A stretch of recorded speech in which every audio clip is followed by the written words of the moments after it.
Good evening. My name is Jalea Foster, and tonight, I'm going to talk about media bias and how it affects the way we understand politics. Media bias happens when news outlets report stories in a way that favors one side or opinion. Instead of showing all sides fairly, they might use emotional language, leave out important facts, or only quote people who agree with their point of view. According to allslides.com, there are many types of media bias, but two common ones are spin and bias by omission. Spin is when the news uses dramatic or loaded words to make something sound better or worse than it really is. Bias by omission is when key information is left out, making the story feel one-sided. For my project, I compared two articles about former President Trump's immigration plan in Chicago. One article was from CNN and the other was from the Washington Post. CNN used emotional language and mostly quoted critics of the plan, which shows spin and viewpoint bias.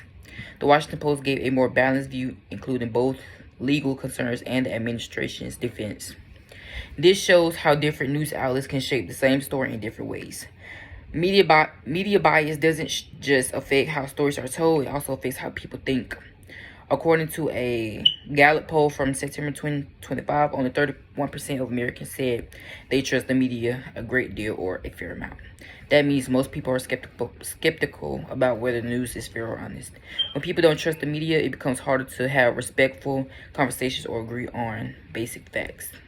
In class, we've learned that political beliefs are shaped by family, experiences, and the media.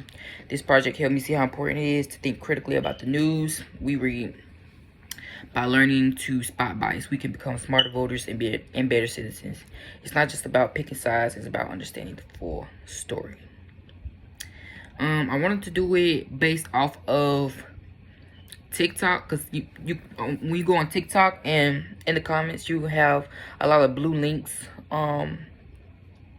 that appear in comment sections, and they'll take you to a whole lot of videos where you get one from one source and this one from this source, and you can really tell how different people believe different things from different resources that they choose to get their information from.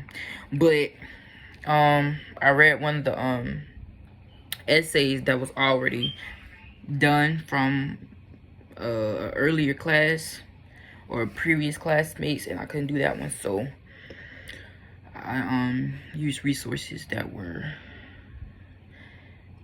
given to us by the professor, and that is all.